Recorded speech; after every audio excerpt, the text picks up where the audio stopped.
Hey everybody, welcome to the Atheist Experience. We are live December 16, 2007. I'm your host, Matt Dillahunty. Joining me this week, Tracie Harris. And the Grinch. And the Grinch. And Muhammad. And we got a full house here. For those of you who are listening and who don't have video, you're missing out. So, but yeah, the Grinch was, we had a white elephant gift exchange party. And I got it, and then it got stolen, and then somebody else stole it back. And Annie, who's been on the show before, gave it back to me so we could have it on the show to officially begin our, I guess, war on Christmas season overall. So how's everybody doing? Thanks for joining us again this week. This is a live public access television program sponsored by the Atheist Community of Austin, which is a nonprofit educational organization that promotes positive atheism and the separation of church and state. The ACA has weekly meetings every Sunday beginning at 11 o'clock at Romeo's on Barton Springs Road. Those are open to the public as well, except for the first Sunday of the month when we host a lecture series at the Austin History Center, which is located at the corner of 9th and Guadalupe. The lecture series is the lecture for January will be ACA member Don Rhodes talking about the German freethinker movements that settled in Central Texas. In February, Mark Lowy, an ACA member and physicist, will be giving a lecture about black body radiation. So we're going to continue the lecture series into the new year. This program will be on again next week, December 23rd, and that'll be the final show for the 2007 year. And we'll start up again, I'm thinking January 6th, unless somebody knows something I don't know. That would be the next show, so it's 3 weeks out. In addition, the audio portion of this program is available for download as a podcast or in a variety of audio formats. And the video is now available at Google Video. You can go to atheist-experience.com, click on the archive link, and you can actually expand that to include every show that's been done. There's about 4 years or more worth of video up at Google. And you cannot get all of the podcasts, because we host those locally. So as the newer ones come in, the older ones fall off the list, and we try to keep, I don't know, a couple months worth of podcasts and MP3s up there. We just can't afford the bandwidth for all of it, but you can get them as compilations on DVDs and of course with the Google Video as well. The Google. I like the Google. In addition to this program, the ACA also sponsors a biweekly internet audio podcast called The Nonprofits. That's PROPHETS. For more information, you can go to nonprofitsradio.com. We were live last week, or yesterday actually. Dennis wasn't there, and Dennis normally hosts it right now. But we did have Jeff D join us, Russell Glasser, myself, and Schilling. We ran a little long. We went well over 2 hours covering a lot of stuff, different news items, and we didn't get anywhere near done with everything. That would normally be on again in 2 weeks, which would be the 28th or 29th, but it won't. We're taking that day off for the end of the year. Yesterday was the last show, last nonprofit show for 2007, and the nonprofit's coming back in 3 weeks on January 5th. In addition to the various media outreach programs that the ACA sponsors, including the lecture series and other things, we also have a number of social events, including Atheist Happy Hour every Thursday at the Dog and Duck, located at the corner of 17th and Guadalupe. That, like all of our events, is open to the public. Any atheist or atheist-friendly person who'd like to attend is welcome to join. If you're coming down to preach, proselytize, or provoke, please don't.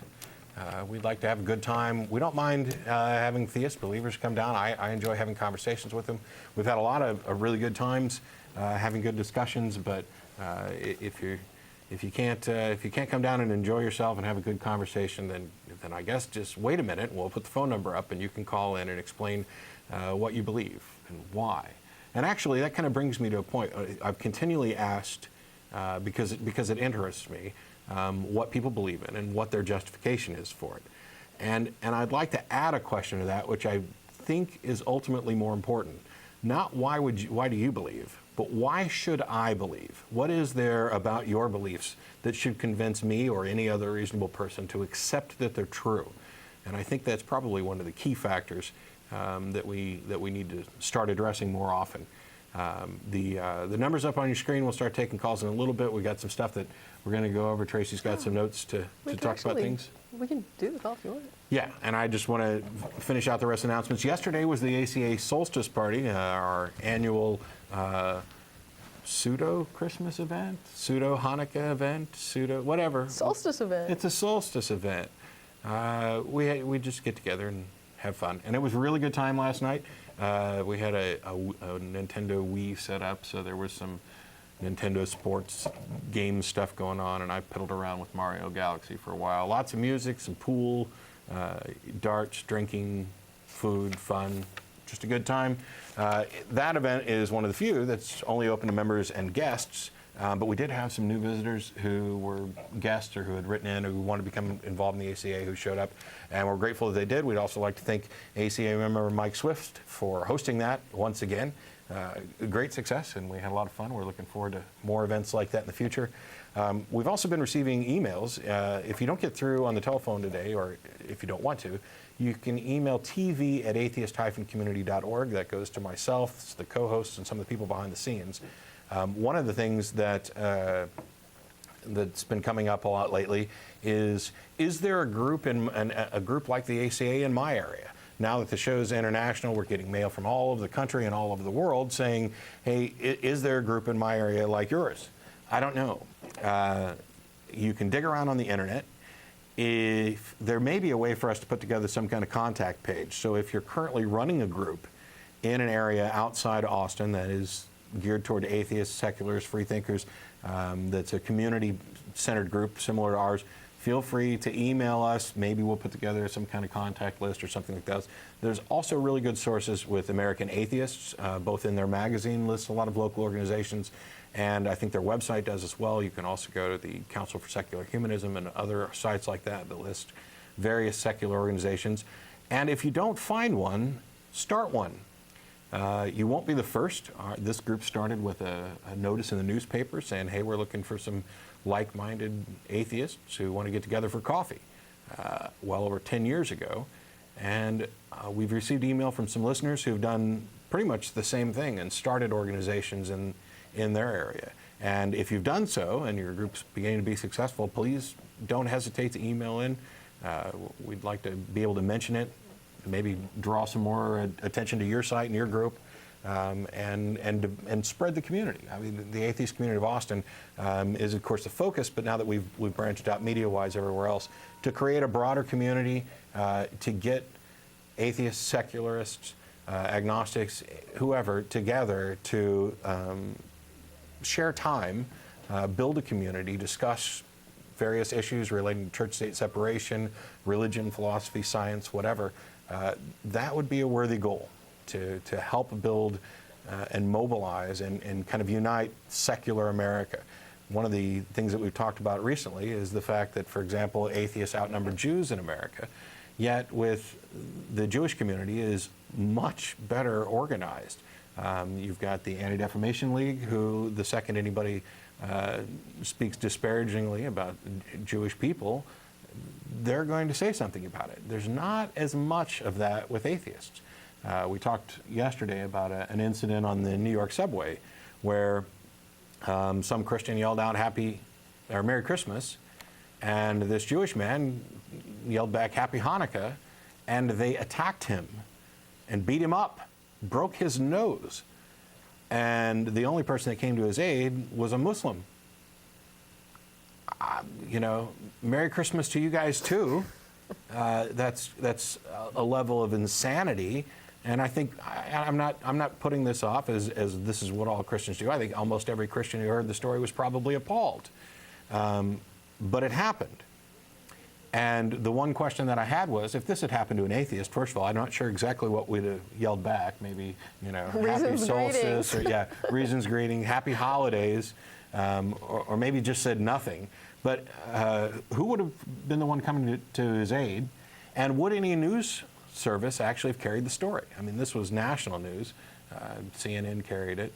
But, these types of things, fighting this kind of implicit prejudice, that I don't know, maybe atheists are the last minority that it's okay to make fun of, but and I don't mind, make fun of me all you want, but the discrimination that occurs is something that we definitely need to fight. If you take a look at examples like the Smolkowski family out of Oklahoma, prejudice and discrimination against atheists does actually occur. It's just not covered as much by the media. It's not as prevalent as discrimination against homosexuals or blacks or women or whoever. It's not as big of an issue as far as number of occurrences, but it's just as big of an issue as far as how we're supposed to treat people and eliminating ignorance and bigotry wherever we find it. The number's up on the screen now. I'm sure there's an announcement that I'm actually missing. Oh yeah, dinner after the show. After this program is over, which will run until about 4:30, from 5 to 7, we've been going and having dinner at IHOP at the corner of I-35 and Cesar Chavez. We will be there tonight from 5 to about 7 or so. We will also be there again next week, the 23rd. The 29th, we won't have a show, so we won't be at the IHOP. And beginning January 6th, we're changing that venue to El Arroyo. And I don't know if we have a graphic for the address or not, but we'll get it up later, or they can send it to me over the machine. So I think that's all the announcements, and they took longer than normal. But we got somebody on the line already, so we'll go ahead and take that call real quick. Is it Alex? Yeah. Hey. Where are you calling from, Alex? I'm calling from Jacksonville, Florida. I knew it. Wow. How you doing? Good. This is a good. I'm gonna interrupt for half a second. I know you're calling long distance. In the past, we have always discouraged callers from outside the Austin area, and there are a number of good reasons for that. But the number's gotten out, and there have been people calling in from outside the Austin area, and I'd just like to say that for now, we don't have a problem with it. As long as we're not tying up phone lines with people from all over the world so that local Austinites are unavailable to call in, until that actually happens, then we're fine with it. So what was your question or comment, Alex? First, I was going to say, I promise I won't give the number out. That's all right. I have a compliment, an anecdote, and a comment for you guys. Shoot. First, I want to say I love your show, both of them. Thank you. Catch them all the time. I love everything you guys do. And I have an anecdote. I want to see how often you guys have ever experienced this. I was talking to my dad recently about religion and stuff, and it was this I've long never overdue spoken to your dad. conversation that I was dreading, but it happened. And it got down to me trying to, logically explain where I was coming from. Right. And I was using words like reason and critical thinking and all these big sciencey words that apparently some people of faith don't like. And he blatantly came out several times and said, "Oh, you're using logic and reason to try to justify your beliefs. Oh, if you're going to try to do that, you're just lost." Yeah. And it just killed me because not only do they not use logic and reason, it's almost as if it's discouraged or it doesn't apply. Yeah. How do you guys experience that often? Like all these the time. blatant claims that it's just not part of conversation? All the time. Yeah. And one of the things is, and I'm not going to be able to remember the passage right now, my Bible trivia knowledge seems to be slipping. There is a passage or two that actually justifies this in the Bible. One that, and it builds a concept, especially within Christianity, which is where I hear this most often, that the whole issue is one that cannot be assessed by logic and reason. It is something that necessarily must involve faith and divine guidance or whatever sort of revelationary claim you might want to make. So this concept that this idea of God, the truth of the ultimate truth of the universe, reality in the spiritual realm, is something that your reason and logic and thought processes just can't even touch. It's just something you've got to accept by faith. That's biblically supported. It's incredibly common. I also, Alex, since your father is a theist, just to ask, I'm assuming that you were raised with some kind of religious environment? Yeah, but it was kind of loose. Okay. It was just this sort of implicit thing that, oh, yeah, Lutheran family, yeah, you're a Lutheran too. Okay, but, so did you were you brought to attend church and things like that? Yeah. Okay, how many times did you hear somebody make some sort of an imploration to, your heart? What's in your heart? How is your heart? Oh, man. I don't really remember the specifics. Right. Such a long time ago. but I would imagine it happened every now and then. Like, Okay. my dad took me to Sunday school, Yeah. so that was really the most direct contact I ever had with it. I stopped going to church when I was maybe 9. Yeah, I remember specifically a hymn. One of the lines was, "Is your heart right with God?" And there's such an emphasis on, your heart. And I don't recall anybody ever talking to me in in context of religion or when I was being raised in a church about use your brain or use your mind. All I ever heard was use your heart. Your heart can judge the truth. It's like, no, your mind can judge the truth. Your heart pumps blood. Right. It's not an an emotional reaction doesn't tell you anything about the truth. Well, blood is magic. Right. So. Right.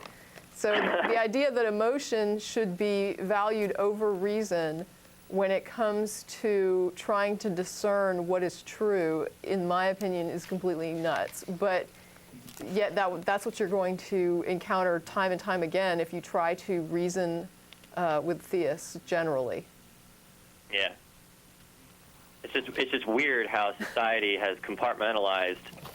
What I usually will say is that, the person is acknowledging that there is no reason involved in what they're doing. So it's like, okay, so even in your own opinion, this is unreasonable. The ironic thing is that they had to use reason and logic to come up with that conclusion. Correct. Yeah. Correct. In fact, one of the things I have just like these random notes, and just real quickly, one of the things that I included was somebody named Lionel had written in, and he was asking similar questions about counter-apologetics and saying, have you encountered this, have you encountered that? One of the things that he asked was, someone had addressed him with a question that basically I've heard a million times in a million different ways, but the question basically goes, we can't question God's deeds because God knows what he's doing and we just have to have faith and we have to trust him. Usually this is given to an atheist after you bring up a counter-apologetic that includes either like a passage talking about God telling the Israelites to go kill a bunch of children, or if you bring up a passage like saying, okay, he flooded the world and killed everyone, including the children, or look at these verses in the Old Testament that condone slavery. It's like, do you really think that your God is good? And the Christian apologetic will generally be, you can't judge God. We don't know what the ultimate plan is, and so these things that seem really bad, maybe they weren't so bad, maybe it was the best possible thing at the time. You just can't tell because you're only human. And my response to that is, if I can't judge God as wrong for what I see done and what you're telling me God has done, then how can you judge God as good if God is not judgeable? Right. So if you can't judge God, if I can't judge God, then what makes you able to judge God? And if I want to say that if the things you're telling me about your God are true, then you worship an evil God, you have no leg to stand on to tell me that your God is good if you're going to sit there and tell me that no human can judge God. It makes no sense at all. Well, I don't think that for me in my endeavors to try to convert people to the heathenistic ways of atheism, it's not only the fact that people don't see how the God they worship is bad, but they worship a God. Not only can they justify why the God is good, but they can't justify why the God is even there. Correct. Yes, you're correct. That's an even bigger obstacle that I I normally don't even get into discussions with theists unless, I don't know if you were saying that you just said that I think the topic came up. I don't know if you said your father broached it or what, but generally with me, I have never gone up to a theist and said, I want to argue with you about your religion. Every conversation I've ever had has been a theist who has posted publicly, either to an atheist forum, an atheist list, or to me personally saying, I want to tell you about my God. And it's like, fine, if you want to talk about your God, let's talk about your God. But I don't ever go around trying to deconvert people, proactively coming at somebody and saying, I'm going to attack your religion. That's actually a good segue into my comment that I wanted to make. When I first started listening to y'all's show, I got really inspired to come up with my own sort of group at school. Right. And this was, maybe a year and a half ago. And I went looking for something like this at my school, and there was nothing. There was all these Christian groups and stuff, but there was nothing. And thanks to you guys gave me the inspiration to get a group started. So I thank you for that as well. Awesome. Cool. Can we ask where you attend? The University of North Florida. Very good. Yeah, and one of our members has also started up the Atheist Longhorns at UT, kind of a revival of a group that used to be there under different names. As a quick note, not that anybody really cares or that we should consider the Bible authoritative, but the passage that one of the passages that supports this idea that you're talking about is in 1 Corinthians chapter 2, verse 9, where Paul actually misquotes a passage from Isaiah, saying, "No eye has seen, no ear has heard, no mind has conceived what God's prepared for them." And then in verse 10, he says, "But God has revealed it to us by Spirit." And basically, he's making the argument that your mind can't conceive of these things; they have to be revealed to you as a matter of, divine revelation. Right, and that's actually, now that you say that, that's a term I've also heard, probably I get that from about every half dozen theist arguments, is that term, spiritual discernment. And when that comes up, of course, the question is, you're going to have to illustrate to me that there is such a thing as spirit. And unless you can do that, I don't accept that you have spiritual discernment any more than I accept that you have telekinetic ability. There's actually a much bigger problem with that, and you touched on it a little bit in that in order to demonstrate the plausibility of what they're claiming, they still had to use logic and reason. I hold that there's never been demonstrated any better way or even any other conceivable way of coming to an understanding of reality apart from logic and reason. Though it's not just a matter of what is most likely to be fallible, but if you care about what you believe, if you want to believe as many true things as possible and as few false things as possible, then the logic and reason, the foundations of the scientific method, the sort of critical examination, the skeptical mindset is the only thing that consistently leads us to the best possible understanding of reality. Faith can be misplaced. Faith is a justification for believing something when you don't have a good reason. Right. And by definition, if you look, Catholics have faith, Protestants have faith, Baptists as divisions of Protestants have faith, Muslims have faith, Buddhists in some cases have faith, Hindus have faith. They can't all be right, but they can all be wrong. And the only way that we have to find out which are correct and which aren't correct is reason. You can't make an argument from, well, God told me this, and therefore it applies to you. No, sorry. Unless God tells me, it doesn't apply to me. And if whatever he tells me obviously can't apply to anybody else. If he's got a message that's so important that he needs to tell somebody so they'll tell everybody else, tell everybody. It's wonder why God didn't intelligently design us to be able to listen, all of us. Yeah. I haven't heard anything yet. I don't know. You're talking, when you start talking about intelligent design, you're talking about, I've got nipples and an appendix and a bunch of other things that are just a mess.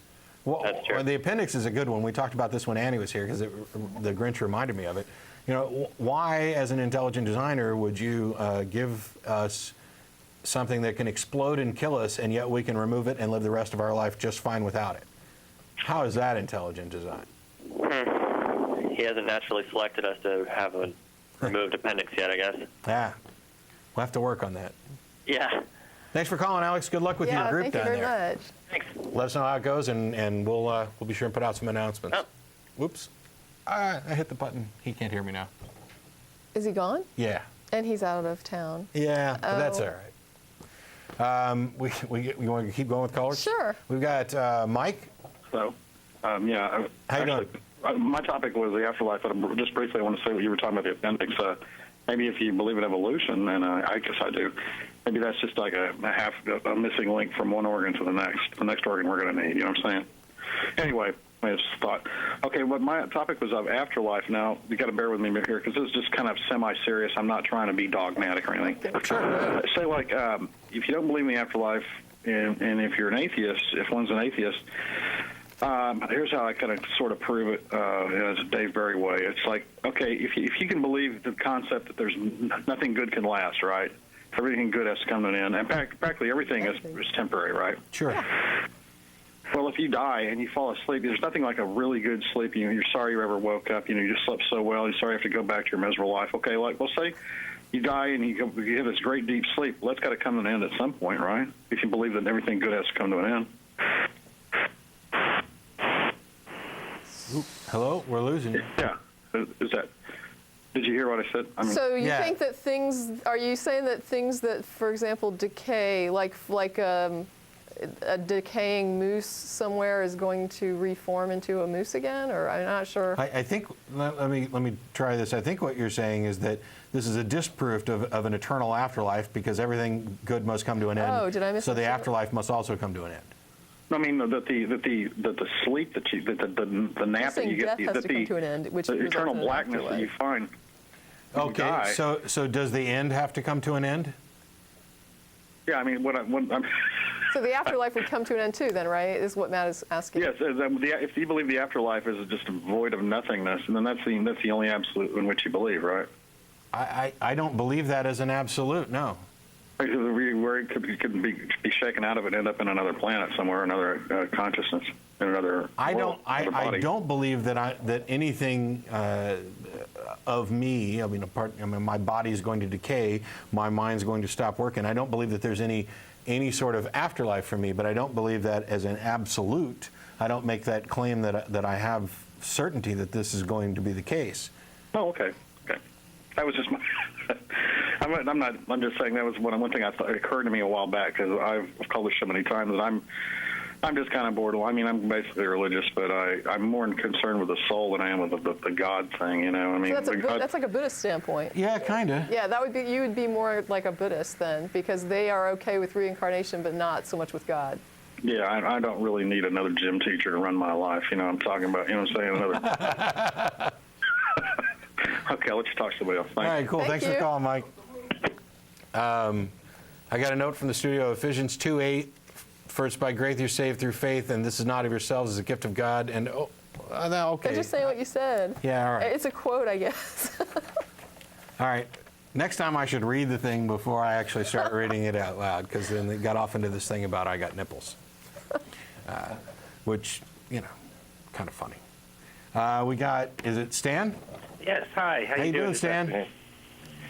I was wanting to talk to you all about the separation in church and state, and with Christmas and all, would you feel compelled to possibly do away with like the Trail of Lights, which the city pays for and is I thought that was religious? sponsored.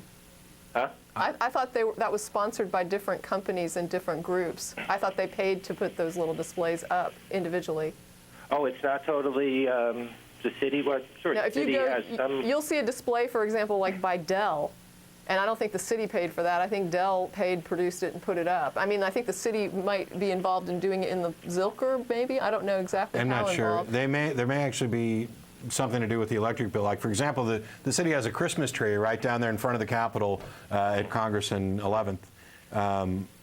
And the tree is donated. The labor to put it up is donated. I know some of the people who did it. And one of the people who participated in putting it up is an atheist. And I'd like to say, I got no problem with trees. Now, the city's paying the electric bill. I don't really have a huge problem with that. Now, Yeah. if the tree had been decorated with a whole bunch of Angels. things specific to a religion and not just in celebration of the season or whatever, I might have a little bit more objection to it. But in general, I went to Yeah. 2 parties this weekend, and Hold on. well, okay. Yeah, because there's a secular aspect to the holiday Yeah. as well. Like Santa is not religious. Well, Yeah, it's a secular symbol. Santa's a secular symbol of religion. Matter of fact, Great Rudolph. Rudolph, but the tree itself is not Christian. It's pagan in origin. Right. The fact that we put up and decorate. Matter of fact, there are a lot of Christian sects that refuse to celebrate Christmas and refuse to put up trees and wreaths and other Right. things like that specifically because they're pagan. I tend to kind of look at it as, as long as you're not advocating religion over irreligion or one religion over another, I don't have a real problem with it. And you celebrate Christmas or? We had a solstice party last night. I do things around this holiday season that some people might call celebrating Christmas, and I'm fine with that. I don't celebrate it for the same reason that a Christian celebrates it. And also, I just want to point out that this is like an extremely individual choice. Like atheists, the atheist view on how to deal with the holiday season there's a huge range. I mean, there are some atheists who will go to work on Christmas Day just to Just basically because. say it's just a day. And there are other atheists who will put up a Christmas tree and have the presents, and they have no problem at all. And Richard Dawkins in the Four Horsemen was talking, and so was Daniel Dennett, talking about how they go out and sing carols, and not just the Right. secular carols, they'll sing Right. the religious stuff. It's kind of like, you can appreciate religious architecture, religious art, things like that, and this is not a church-state separation violation. My thing is that I think what Christmas generally is, setting aside what any Christian thinks that Christmas is, but how it's generally practiced is a really good thing. Take time off from the rigors of the daily grind, get together with family and friends and people you care about, and show them and demonstrate to them that you actually care about them and love them. Whether you do it by, talking, sharing time, exchanging gifts, whatever, those are all good things. And if there's anything that I've said a billion times on this show, it's let's keep the good things and get rid of the bad things, regardless of where they come from. I see. So you don't feel like it's supporting God in any sort of way then? How does a tree support God? Or, they say Christmas is about a God, the story goes. So if the pagans start claiming that Arbor Day is their religious festival, does that mean that everybody that we're supporting a religion by having Arbor Day? Well, they could very well be if your tax dollars went to it. It might become problematic. Yeah, I'm not opposed to my tax dollars going to things that generally promote positive things among my fellow men. Now, provided we're not supporting a specific religion. But I haven't been to the Festival of Lights thing. I don't know how religious it is. Yeah, I've been to Trail of Lights. And in fact, we're going this week, me and my husband. And it is, from what I've seen, again, I've never researched it, but you will have, some scenes. They have one scene that's like this winter Norse god setup. I can't remember what company does it, but they have like, the city utilities has a little pavilion. Like there's some that are like elves and Santa's toy shop, and it's just all different things. And there are some that are sort of like nativity-like. I can't remember exactly. I think there's like the wise men or whatever. And so, but as far as I can tell, they all have little signs and sections where this group, it's like their little section that they sponsor. And they'll have a sign that says IBM or Dell, and it's like their little display. Yeah. So whatever they want to put up, if they're paying for that and they're invited to do it as like if the city puts it on as a whole and says you get this section to do your thing. As long as they're not discriminating and saying that you can't get this section because you're particular religious belief. And to be honest, that would be a problem. This crosses over to something else that I brought in about the Connecticut Valley atheists. Right. They actually, the city that they were in, and I don't know if I wrote that down, but they're in Connecticut, and they put up a sign. I guess the city gave like 3 or 4 little sections of a public park in front of the city hall, whatever city they're located in, that they said you can put up your holiday display, your little section of park for you to put up your holiday display. It just had to be some sort of holiday thing. You could be any religious group, anybody whatsoever, but it had to be some holiday-related thing. Well, the Connecticut Valley Atheists decided to go for solstice, and they got a permit to do a display for the solstice on one of the little stands, and they got their pick of where to put it. They put it in front of City Hall. And part of that display, it was a tri-sided sign. One side was about the solstice and the history of the solstice and why it was celebrated and how how it's different today. Like we now know that the sun revolves and why, and it's not just about like the gods traveling with, the sun around the earth or whatever.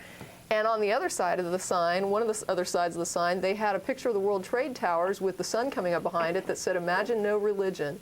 And City Hall, to their credit, let them keep that up, and it stands right in front of the City Hall right now, and you can go check out the Connecticut Valley Atheists online and There's see a follow-up to that story. Oh, what's going on? Some other group came in and put up a Christmas tree that 10 feet away. specifically blocks the view I have that down. of that sign. So now they're saying, they've actually basically asked the city to say, let's move that and admonish the workers who put it up that you don't just because you don't like a message that we have approval to display, you don't get to block it. Right.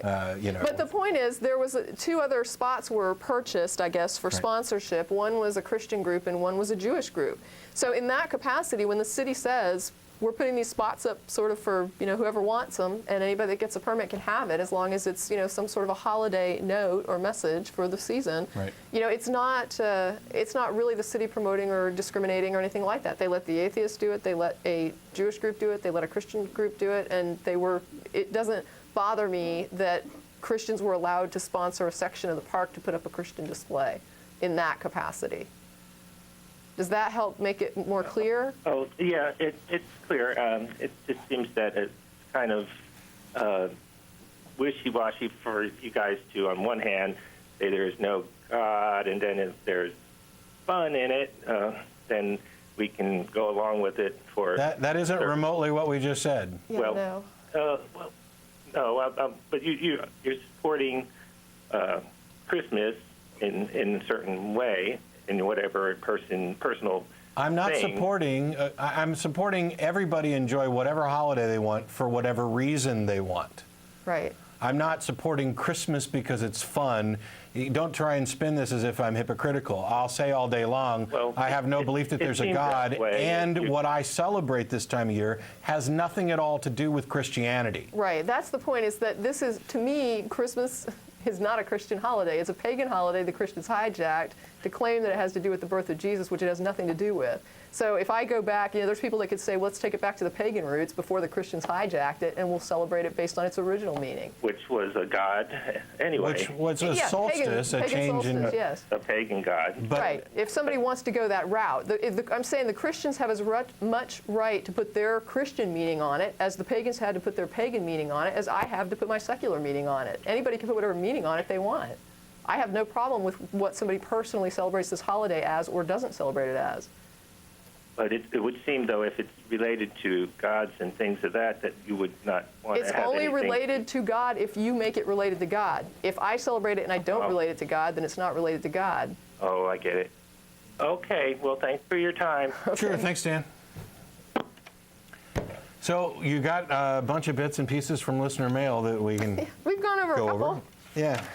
And Well, we this can whole talk thing, about some. this whole thing with the holiday. I mean, early on, I was asked by a family member, how do you justify celebrating Christmas? You don't believe in God. Well, the question you're asking demonstrates the bias that's already in your head. You think that Christmas is Christianity's religion. I got news for you. Jesus wasn't born December 25th.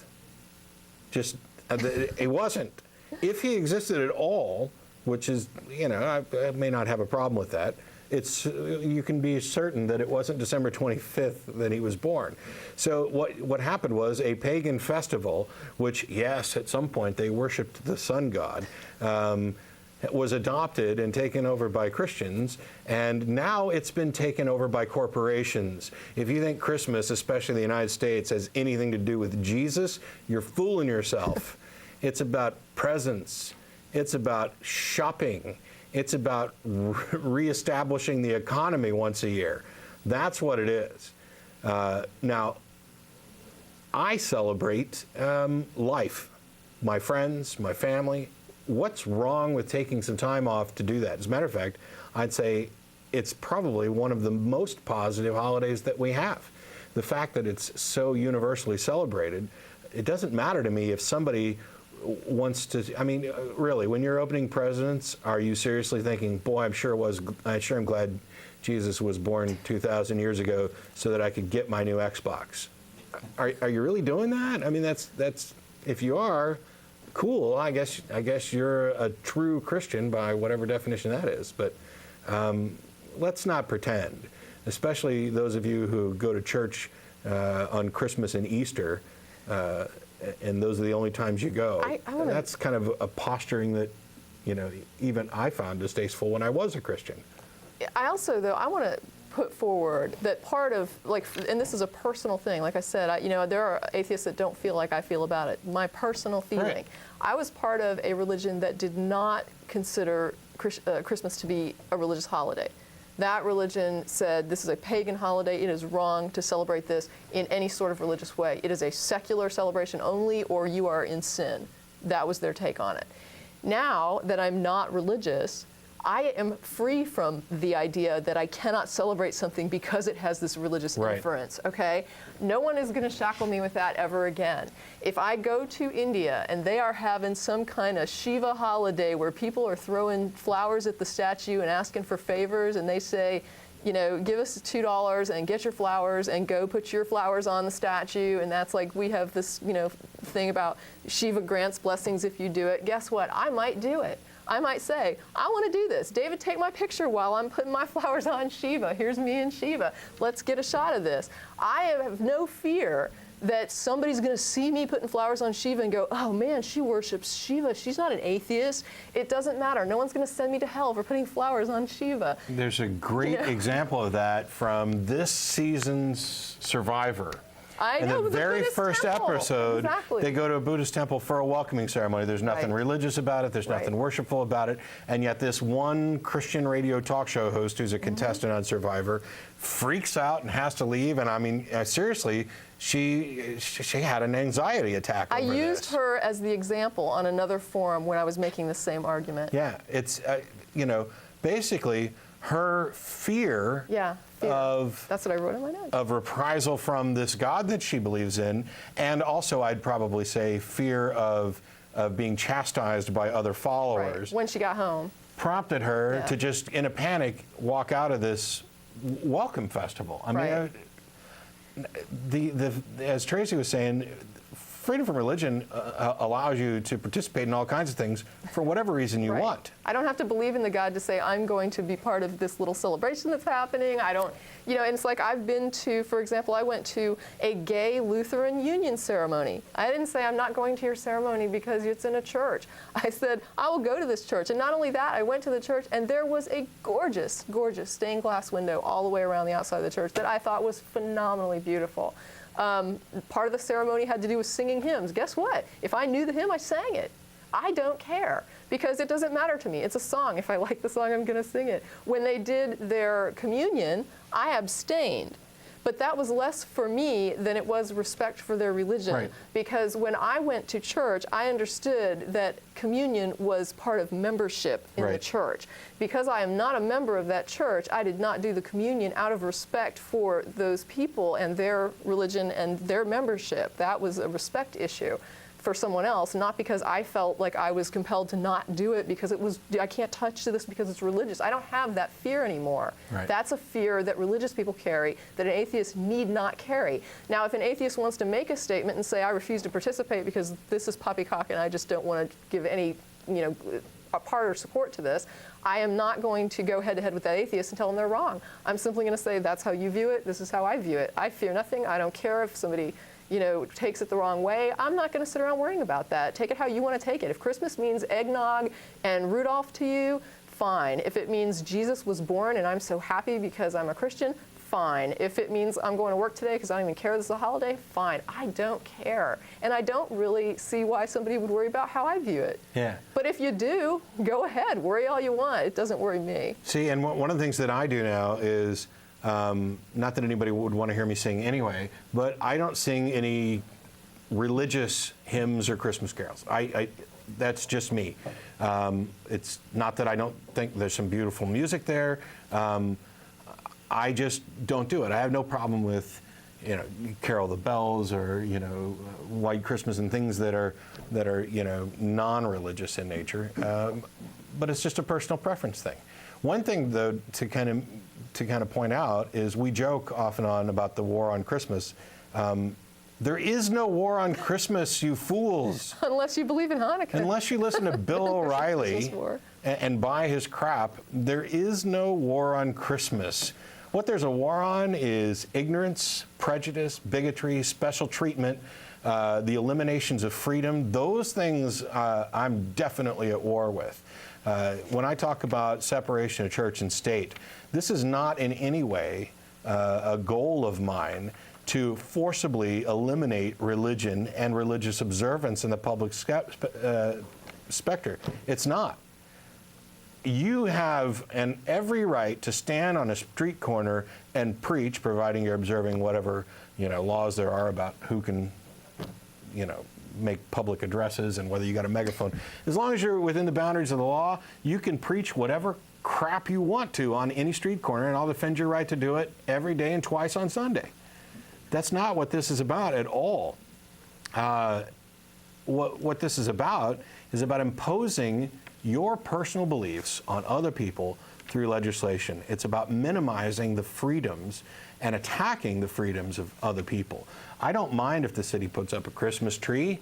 I don't mind if they pay for the lights on it with money that I send in from tax dollars. Some other people might, and if they have a good case, maybe they can change my mind. It's not that big a deal to me. However, that 10 Commandments monument that's down there in front of the Capitol that should have been removed when the Supreme Court ruled on this, because they removed another one. They just kind of grandfather claused this one in and invented some BS. That does bother me, because that is an endorsement of not just religion, but a particular religion. And in this case, it happens to be the Protestant religion, because the commandments that are listed there are the Protestant ones and not the Catholic ones or the Jewish ones. So the idea that there's a war on Christmas becomes kind of amusing to most atheists. And we'll play along. I've got my little Grinch thing here to kind of, because I'll be the curmudgeon. There's a song we can sing. And I'll probably continue the war on Christmas theme next week, since it's like 2 days before Christmas. But I don't have a problem with Christmas.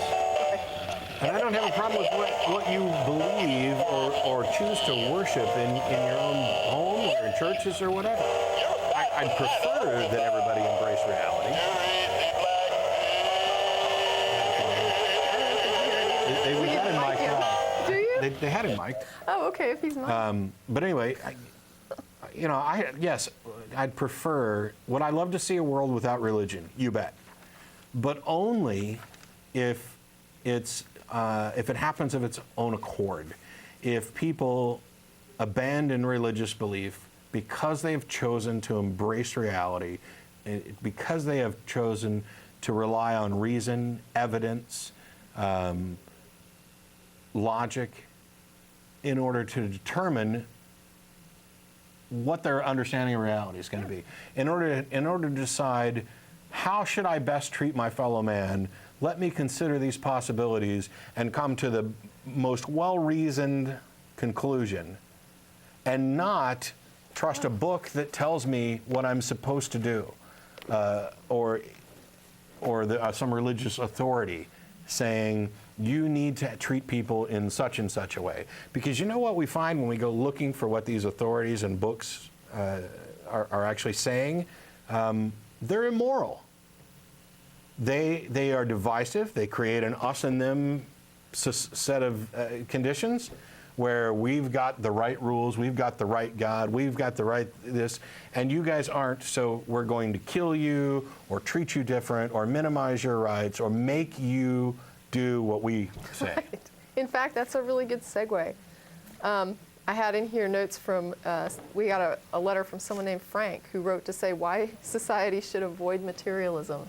Yes. And he started out by saying that a lot of theists, when they broach this topic, make some common errors, and that they don't really broach it thoroughly enough, and so that atheists tend to gloss it over because they don't really get challenged on this. What was ironic is that the argument that Frank presented was no different than any other theist letter I'd ever received on the same topic. So if they were glossing it, I think Frank was glossing it, or maybe they dealt with it more in depth like Frank wanted. But he said that meaning, first of all, is arbitrary if you go from a materialistic standpoint. And what I replied to Frank was that this disregards survival entirely, which provides a terrific starting point for a value system. And not just surviving, but surviving well. So the idea that I have nothing upon which to base a value system completely denies that organisms want to survive and organisms want to survive well, which that's two things that anyone can observe. Other than suicidal people, I don't think there's much of there's really not much in the way of saying that that's not a pretty general rule.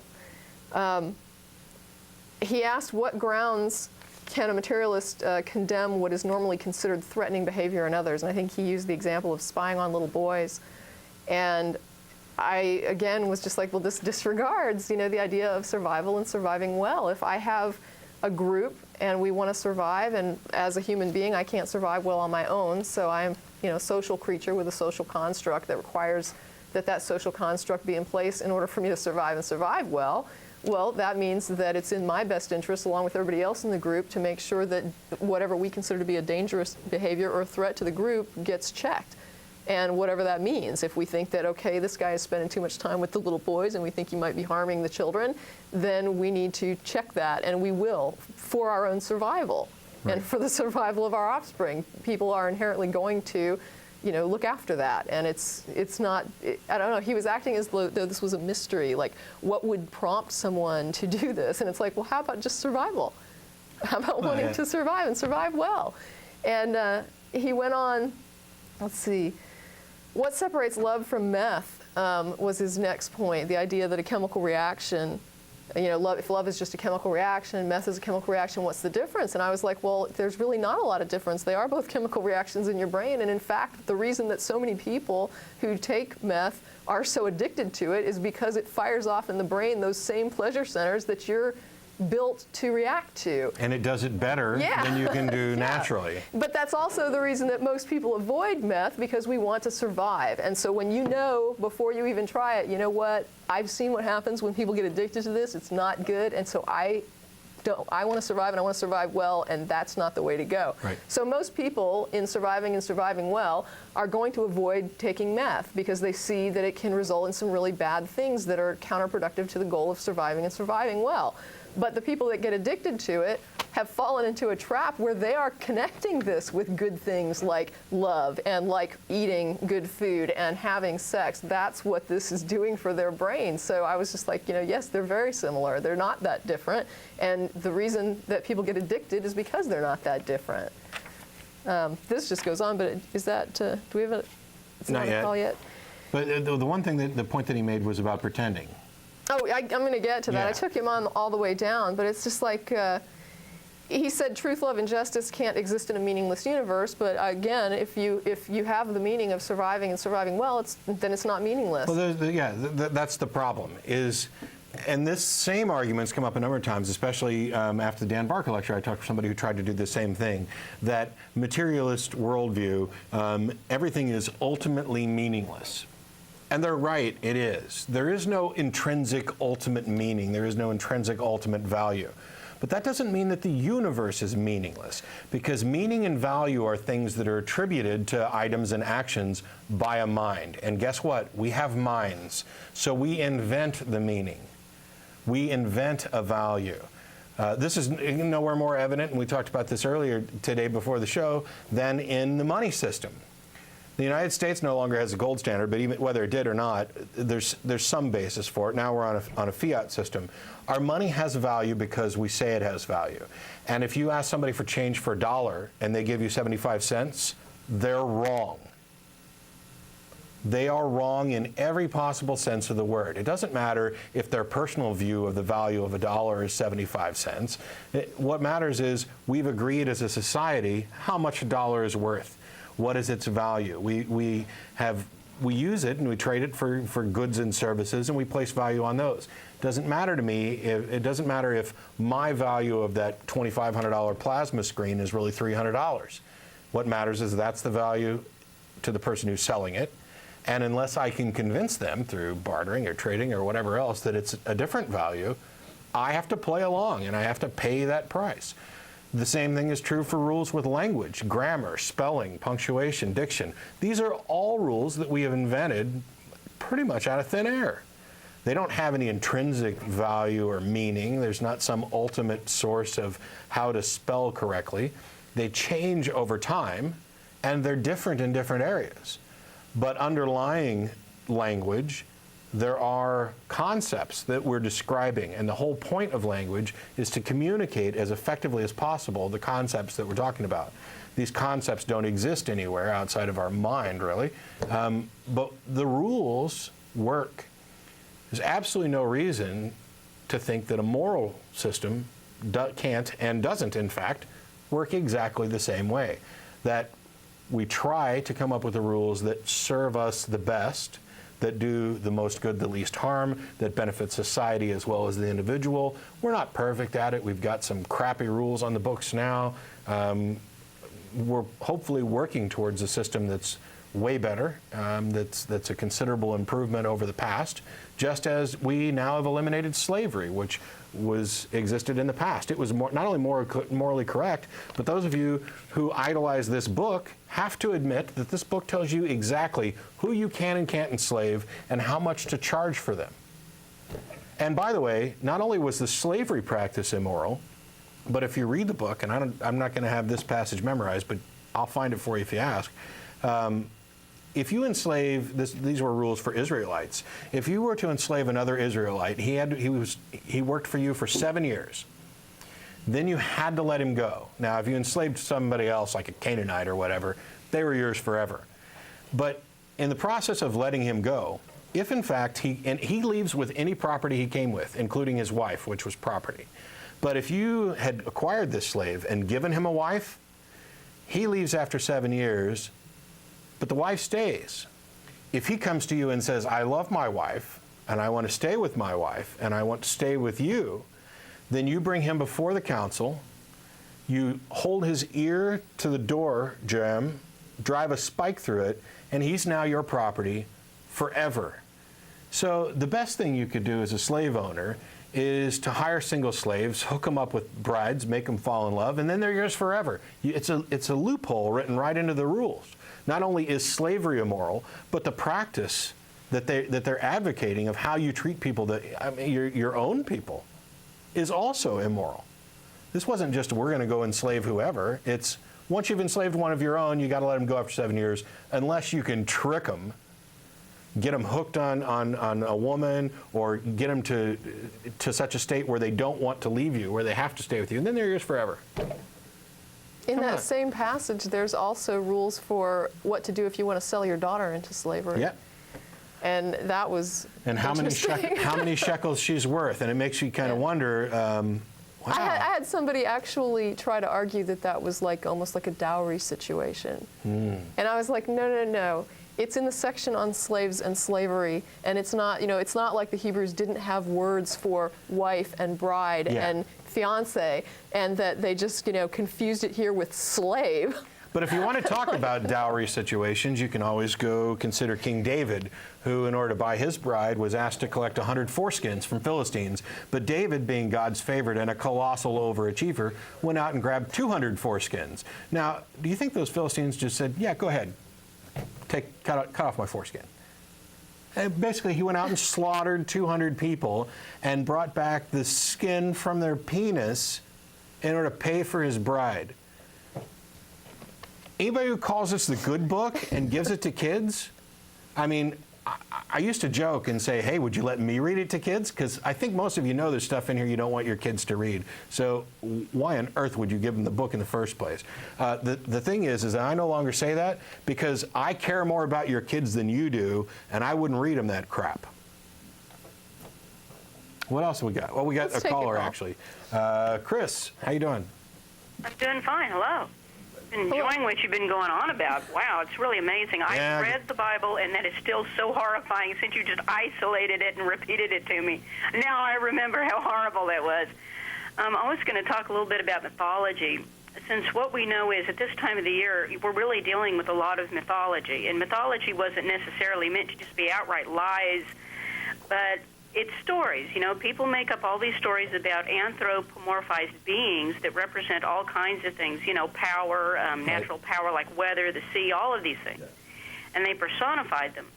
The weird thing is nowadays we've got myths, we've got stories, we've got things that, people have actually written, like Rudolph the Red-Nosed Reindeer, and I don't know who wrote it. I don't know if it was a story or a song first, and then we've got, we've got things like the Grinch and all of these things.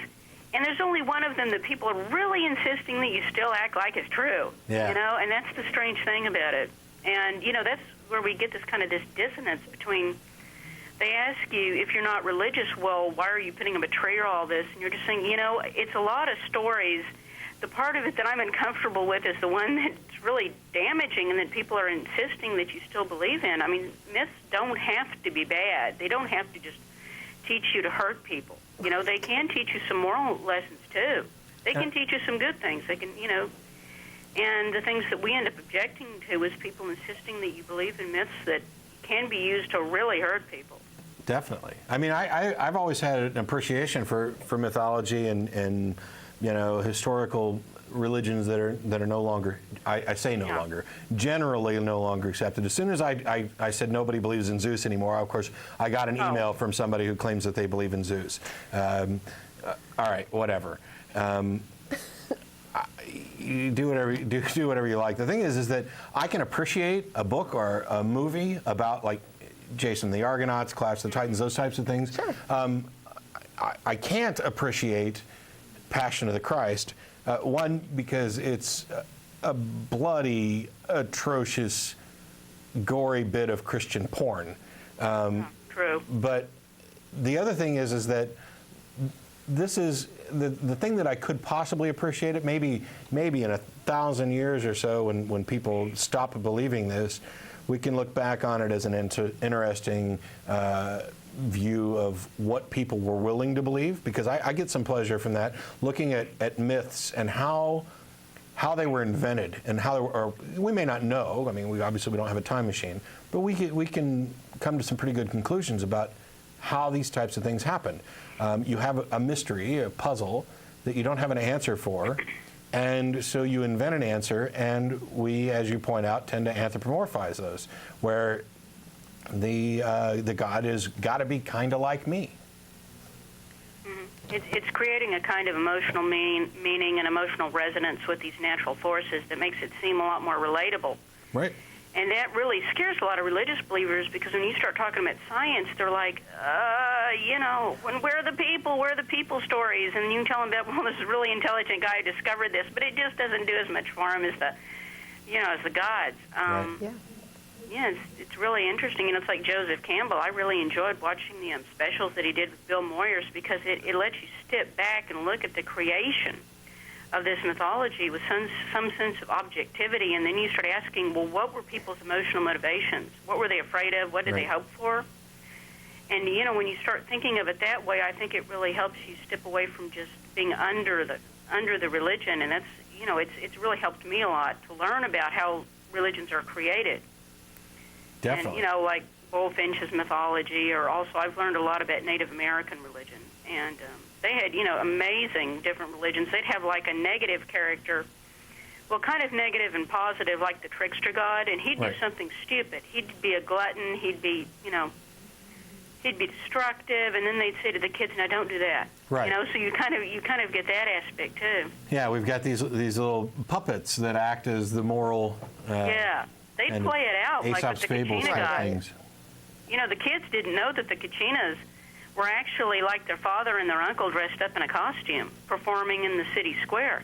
And when they found out, I bet they were pretty shocked. But, you know, it was meant to play out certain aspects of what they considered their societal duties to be, and the positive and negative forces of nature. And, you know, and you can see that too if you'll look at it. And, you know, what we're showing here in our modern day society with Santa Claus and all that, which seems to be some sort of a strange combination of like Scandinavian elves and like some Turkish goat herder, and I'm betting they never met each other, you know, and then we've got all these stories about Santa and all of this, and it's just kind of, you know, it's interesting just to put it into perspective, you know. Yeah, you could definitely look at it two ways. I mean, like the Santa story, you could look at it as a positive thing, or maybe you could look at it as a negative thing, where we're using this kind of invented crutch in order to encourage kids to be better. And I kind of extend that to religion, where I consider most religions to be a crutch, not necessarily to encourage people to be better. I think it's more often used to. I don't want to go so far as to say control and manipulate, because I don't think there's this Manage, maybe? nefarious. Yeah, manage would probably be a better word. Maybe as a shortcut to maintaining social order in the small group. The problem is that, and religion would have probably been one of the best ways to do this if it weren't false and if it weren't limited to smaller groups. Once you get on the global scale, you're never, ever going to have, and I'll say this as a prediction, and somebody can try and prove me wrong, you're never going to have a global religion. You're never going to have a religion that truly encompasses all societies. Because by the time you got to a point where the societies have merged in their ideas, in their understanding, to the point where they could possibly accept one kind of global religion, I think that religion would have long been eliminated. And the evidence for that is the fact that there are non-religious people right now. So unless somebody can come up with a demonstration of the efficacy or truth of a particular religion that could be global, then basically what's going to have to happen, and I'm sorry if this sounds condescending to religious people, is that the religious people and the superstitious people, the New Age people, the talking to dead people, you're going to have to raise your game and get up to where you're dealing with reality on rational terms. That's the only way you're going to get anything that's even close to kind of a global understanding or a global religion.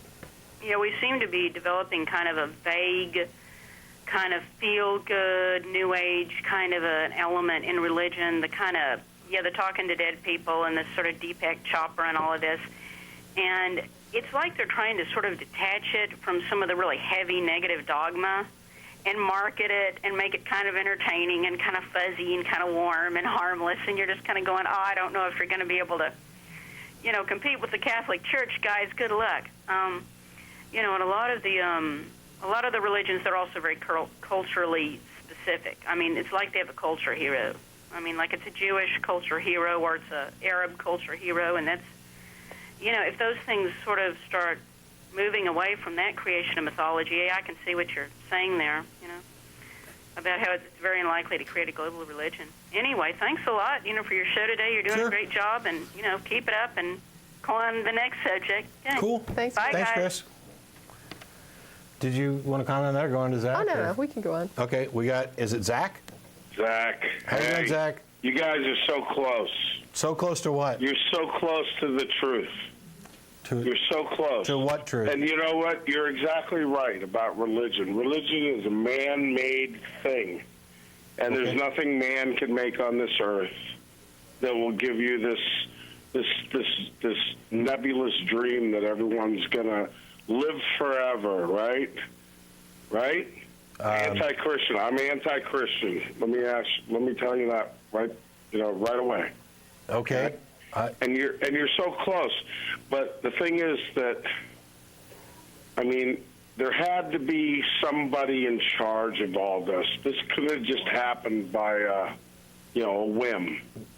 Well, a whim implies an intelligence, first of all, so that's bad choice. But all right, when you say a whim, hang on, I understand your meaning. There had to be somebody that is in charge. In charge how? Well, you tell me how do you think nobody's in charge and this was all just, I don't know. What do you mean by in charge? To this point through chance. What do you mean by chance? No, there are natural laws that govern the progress and development of everything since the beginning of time. Nature's absolutely. Now, who set those natural laws in motion? Why do you assume that it's a who? Why can't they be inherent in nature? In nature, well, who set nature? Why does somebody need to set nature? Why can't nature just be the ultimate stopping point? Well, it is the ultimate. Actually, we're in agreement. I'm not arguing with that. Like I said, religion is nonsense. You're thinking a global religion. No, nobody's ever going to follow that. But nonsense. I'm not just opposed to religion. It's not about religion. It's about belief. Okay, what do you believe, and why should I agree with you? Okay, my point is that people do not know history. It's not taught in the schools anymore. I agree with you. They don't understand history. Generally Everybody speaking, I is agree. it's about today and tomorrow and what can I get for myself. Correct? You know what the bigger problem is? Go People ahead. don't understand science. That's Oh, the bigger no. problem. Well, I understand that too. Now, what I'm asking, though, is what do you believe about this God thing, and why should anybody agree with you? God is just an office, like Lord, Messiah, Savior. These are all offices. You're a brother, probably a son, an uncle, a radio show host, just offices.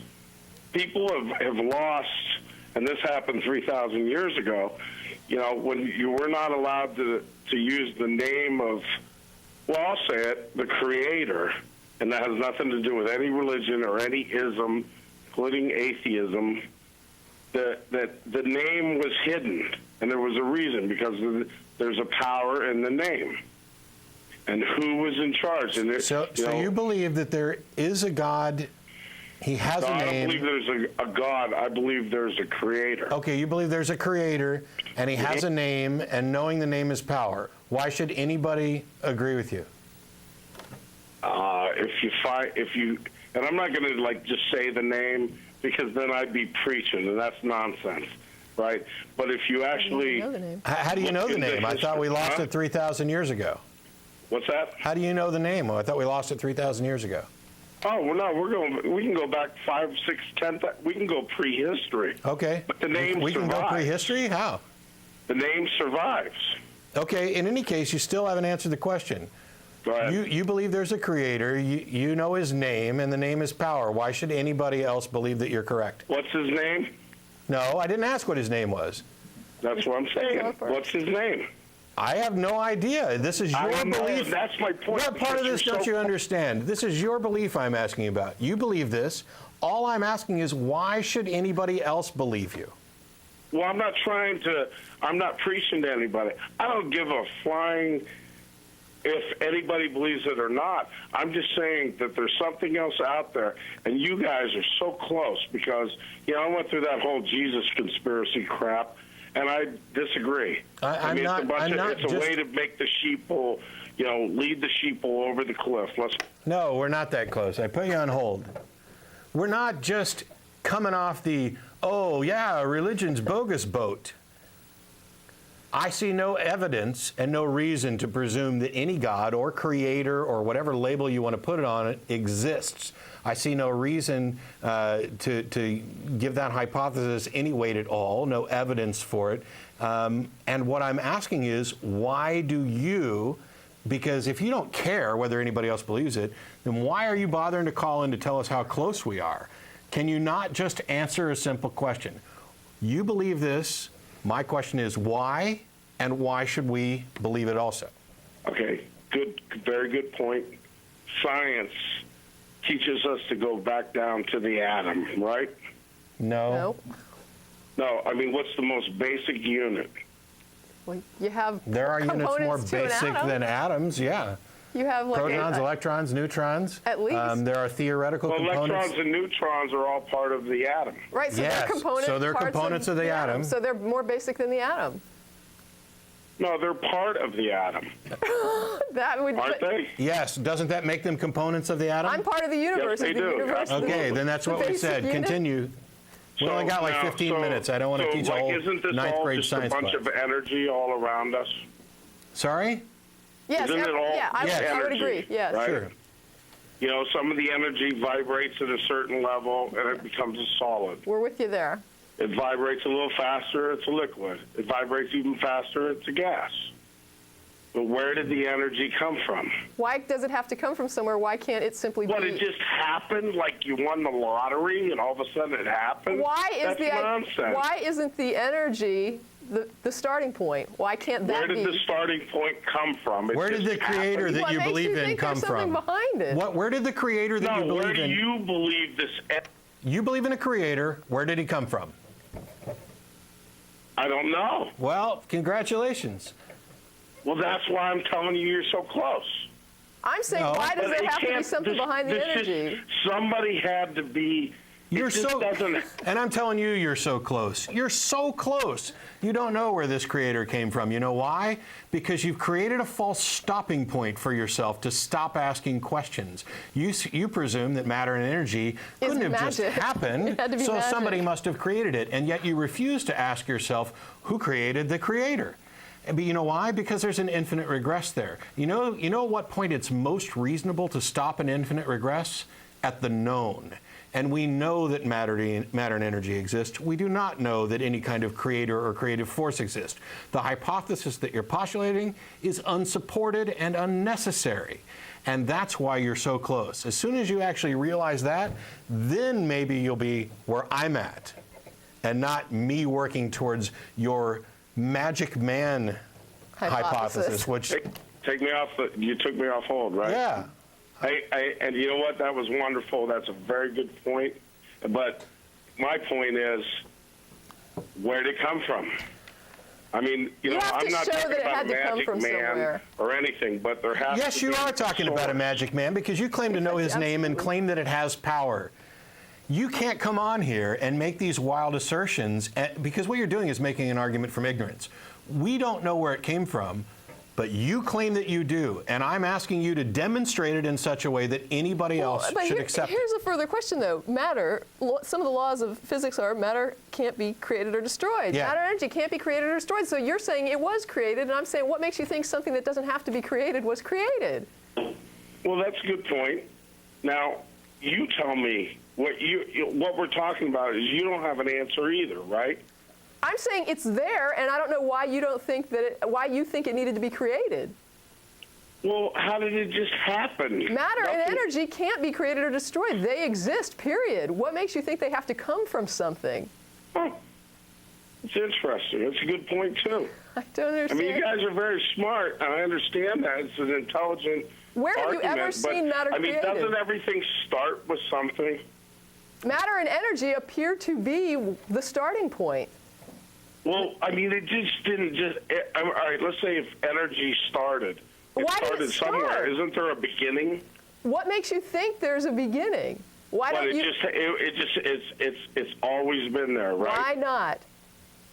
No, exactly. I mean, it's been there for as long as long as we know. We can't even measure time, right? I have we can't no measure idea. the time. It's been there for so long ago that we can't Even our most theoretical models trace it back to a singularity, which would still be all the same crap piled on top of itself. So there's no evidence that there used to be nothing and then there was something. The idea is that the something used to be in a different form. It changes form. Change is constant. That's another physical law.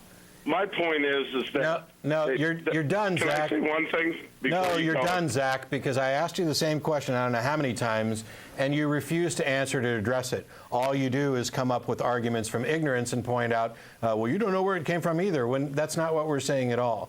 You don't get to come on and make repeated claims that there is a creator, you know his name has power, but you're not going to talk about it. Sorry. You'll have to call back some other time because there's other people waiting on the phone. We got, is it Jim? Yes. How you doing, Jim? Good. How are you doing? Good. I'm doing good. Sorry, I didn't mean to ignore the question. I got a note from the studio. So what do you guys believe? Someone asked me that out front, and I said they had to give me something more specific. What do I believe in regard to what? Well, as far as I'm concerned, most atheists believe they're going to come back as a tree. I understand what you're saying, and yeah, that's fine. I mean, the idea that I'm going to decompose and come back as something else, like it be reintegrated into the matter-energy cycle, yes. But it won't be me coming back. Right, it'll just be, matter reforming like it always does. You just believe that you cycle and cycle and cycle. No, I believe that I will die and cease to exist when I'm dead. The matter and the energy will cycle and cycle. The matter and energy will cycle forever. Guess that's it. Okay. I thought that was supposed to be the Jesus is Lord call. We got Harry, but that's kind of strange. Yeah, I just, I really thought that we had somebody on here who was actually ready and willing to stand up and because they were supposedly a Christian, I figured that they were going to follow 1 Peter 3:15 and be prepared to give the explanation for what they believe, which is all I've been asking. Tell me what you believe and why I should agree. I mean, isn't my soul worth saving to you? I don't think I have one, but you do. And all you do is call up to see what I think happens when you know what? I don't know what it's going to happen when I die. The reason why I think that I'm going to be dead when I'm dead is partly because it's definitional, but also because I don't see any reason, nobody's convinced me that anything that is me is going to, me in the Mental intelligence sense. sense is going to persist after I die. I've seen no reason to justify that. If you've been convinced that you have a soul, that you're going to go on to happy land or hell afterwards, I'd sure love to know why. I mean, that seems to me to be a very important question. And I don't know why you'd just call up to see what I think happens after death when you already seem to know. I don't know. But is it Harry? Take a chance on Harry. Yeah, How you doing, Harry? Okay. I'm doing fine, but I don't know where patience comes from, but you guys have too much of it. Well, And Well, I've you got do too. You've been on hold for a long time. yeah, you I've got do a too. biblical joke for you guys that just can't pass. Yeah. I know you're a student of the Bible, both of you, and in Luke is the first mention of PMS. It clearly states that Mary rode Jesus' ass all the way into Bethlehem. It definitely all. does. That's one of my all-time favorites, by the way. Sorry, bye. Thanks, Harry. Enjoy the show. Thanks, Harry. Okay. Sure. To you. Oh, okay. Is that right? Is it line 1? Because I see that one's still on hold. All right. Zach? Hey, man. Is that you, Zach? Hey, listen, here's and I apologize. I just don't want to, I'm not trying to force anything on anybody. I don't care about your soul. Everybody comes into this world with themselves, and they leave with themselves, right? Okay. Okay. All I'm saying is that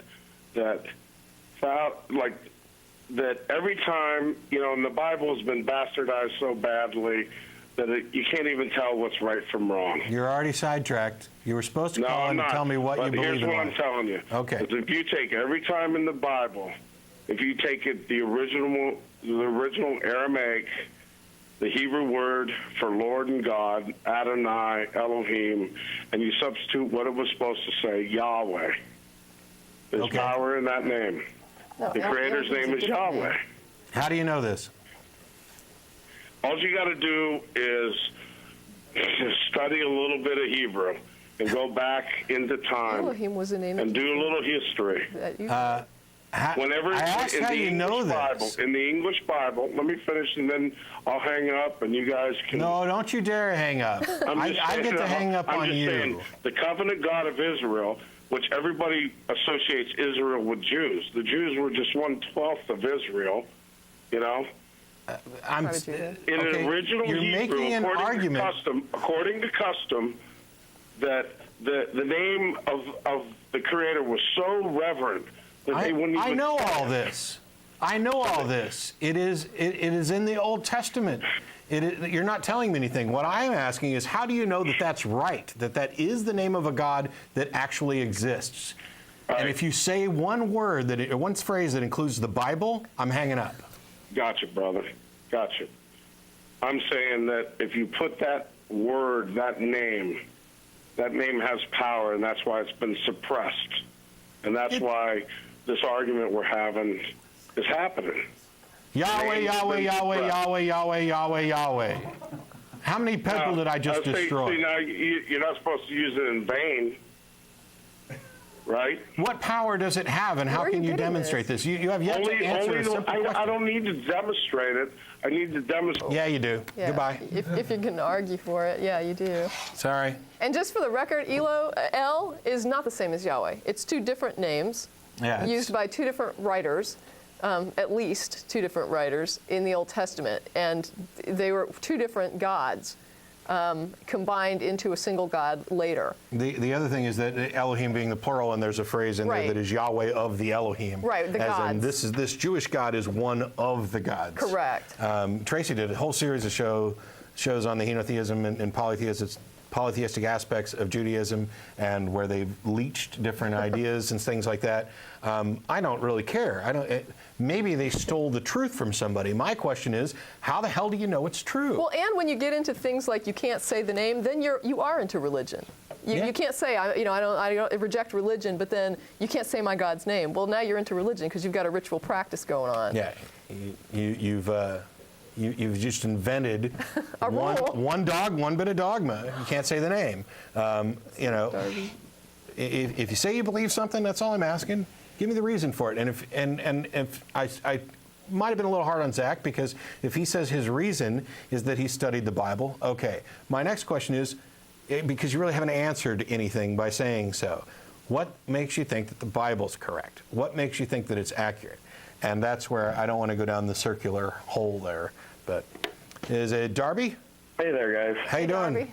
Good. I think the problem, why you can't see Zach's viewpoint, is because of right there what you're drinking. Out of Muhammad, my coffee cup? Oh yeah, I like Muhammad. What is in Muhammad? Water. See, I think Zach's not drinking water. And I think that's why you can't see the power in Yahweh. So I think if you down a mug of whiskey, then his reasoning will make much more sense. That's possible. I'll be able to lodge fewer objections to it because I'll be half asleep here. But, in all honesty, if Zach thinks that, and anybody else thinks that they have come to some understanding of the true nature of reality, that's fine. All I'm asking is, why the hell should I believe it? Give me a demonstration. It's like the guy who called in last week to tell me that if I glue a mirror to a board and bolt some handles to it and set it in a river and look in it and be willing to play with my own poo, I'll be able to summon spirits. I mean, that's just crazy talk. Yeah, the level of calls you've been getting lately have really, gone over the crazy edge there. The guy with the mirror was just too much. It's a mixed bag, and honestly, one of the best calls we ever received was one of those crazy calls. It ended up being part of a clip that's gotten incredibly popular on YouTube, and it's part of the reason it's been responsible for a lot of people finding the show. They'll email, and it was the gentleman who called in to ask about where's the source of our energy, and when we mentioned that ultimately in our solar system it's the sun, and then why don't you die when the sun goes down? And we tried to explain, the electrochemical process of our bodies acting like a battery. And then he asked, why don't you get electrocuted when you go in the shower? And that's where my patience broke. And I tried to maintain some good humor about it, but there's a limit. I mean, when I said earlier that the bigger problem than people not understanding history is that they don't understand science, that wasn't remotely a joke. The ideas, the arguments from ignorance that Zach made of matter must have come from somewhere, they're dispelled by a proper understanding of science. This idea, I mean, the argument between creationism and evolution and what gets taught in public school science classrooms should never occur. Hey, we only got 30 seconds left. Hey, bye guys, have fun. Thanks, Darby. Sorry, I rambled through your time. Well, call back next week. We'll be on again next week, December 23rd, live. Not on the 29th, but we'll be back next year as well. Tracie will be joining me again next week, so you get the same tag team. Thanks, everybody, for joining us. Drive safe. Enjoy your holidays, whatever you're celebrating. Be decent to each other. Be excellent to each other. Exactly. There's a religion worth having. See you next week. We need to get that made up on.